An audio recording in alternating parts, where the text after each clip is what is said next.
తెలంగాణ రాజకీయాల్లో కొత్త సస్పెన్స్ మొదలైంది. మాజీ ఎమ్మెల్సీ బీఆర్ఎస్ అధినేత కేసీఆర్ కుమార్తె కల్వకుట్ల కవిత పేరు మళ్లీ పెద్ద ఎత్తున వినిపిస్తోంది. ముఖ్యంగా ఢిల్లీ లిక్కర్ స్కామ్ కేసులో జైలు జీవితం అనుభవించిన తర్వాత కవిత కదలికలపై అందరి దృష్టి పడింది. తాజాగా ఆమె బీజేపీ అధిష్టానంతో చర్చలు జరుపుతుందన్న వార్తలు రాజకీయ వర్గాల్లో జోరుగా వినిపిస్తున్నాయి. మరి ఈ వార్తలు నిజమేనా లేక ఇది వ్యూహాత్మక ప్రచారమా అన్నది ఇప్పుడు హాట్ డిబేట్గా మారింది. బీఆర్ఎస్ పార్టీ అంతర్గతంగా శాంతి వాతావరణంలో ఉన్నట్లు కనిపిస్తుంటే కవిత కొత్త మంటలు రాజేస్తుంది. ట్రబుల్ షూటర్ గా పేరున్న హరీష్ రావుపై అలాగే పార్టీ వ్యూహకర్తలలో ఒకరైన సంతోష్ పై కవిత విమర్శలు చేయడం రాజకీయ వర్గాల్లో చర్చనీయాంశమైంది. అసలు కవిత ఒక్కసారిగా ఎందుకు ఈ దాడులు చేస్తుందా అన్న ప్రశ్న అందరినీ కుదిపేస్తుంది. పార్టీ లోపల తనకున్న స్థానం తగ్గిపోయిందనే కోపమా లేక తన రాజకీయ భవిష్యత్తుకు కొత్త దారి వెతుక్కుంటున్నారా అన్న అనుమానాలు అందరిలో వస్తున్నాయి. అంతేకాదు కవిత వ్యాఖ్యల వెనుక నిజంగా కాషాయ జెండా ఎగురుతుందా అన్నది పెద్ద సస్పెన్స్గా మారింది. మద్యం కేసులో జైలు జీవితం అనుభవించిన తర్వాత కవితకు రక్షణ కావాలనే ఆలోచనతో కవిత ఇదంతా చేస్తుందా లేక కేసుల నుంచి బయటపడడానికి బీజేపీతో డీల్ కుదుర్చుకుందా అనేది ఇప్పుడు రాజకీయ వర్గాల్లో హాట్ టాపిక్. అయితే ఇప్పటికే తెలంగాణ బీజేపీ నేతలు ఈ ఊహాగానాలను తిప్పికొట్టారు.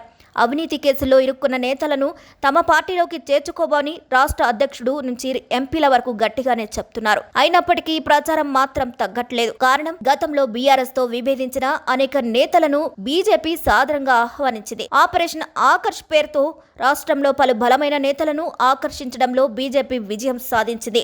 ఎన్నో సంవత్సరాలు కేసీఆర్ తో సన్నిహితంగా ఉన్న ఈటెల రాజేందర్ బీజేపీ బాట పట్టడం, అలాగే కొండ విశ్వేశ్వరరెడ్డి, గోడం నాగేష్, బీబీ పాటిల్, పోతుగంటి రాములు, మాజీ ఎంపీ సీతారాం నాయక్, మాజీ ఎమ్మెల్యేలు శానంపూడి సైదిరెడ్డి, గువ్వల బాలరాజు, రాథోడ్ బాపురావు, జలగం వెంకట్రావు వంటి నాయకులు కాషాయ జెండా కింద చేరారు.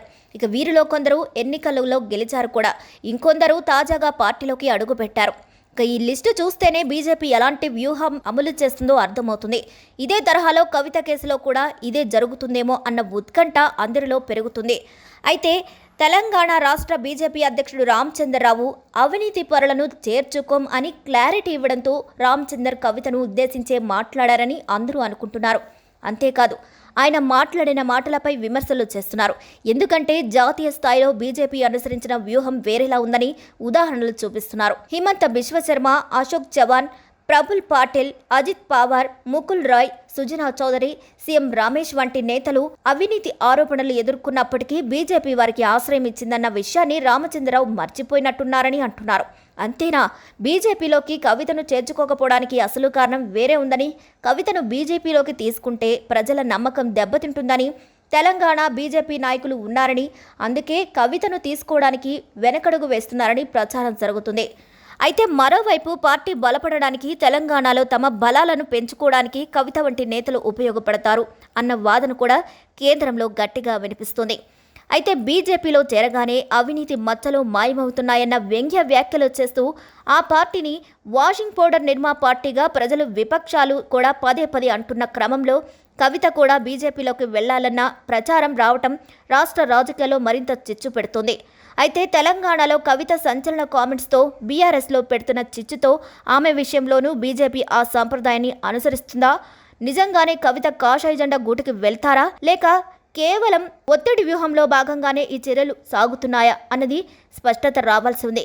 ఇక ఒక విషయం మాత్రం ఖాయం, కవిత ఇప్పుడు రాజకీయంగా వేసే అడుగులకు కేవలం ఆమె వ్యక్తిగత భవిష్యత్తును మాత్రమే కాదు, బీఆర్ఎస్ రాజకీయాల గతిని, తెలంగాణ శక్తి సమీకరణాలను కూడా మార్చే శక్తి కలిగి ఉన్నాయి. అందుకే ఇప్పుడు రాష్ట్రం మొత్తం ఒక్క ప్రశ్నే వేస్తోంది, కవిత తర్వాత అడుగు ఏంటి అని.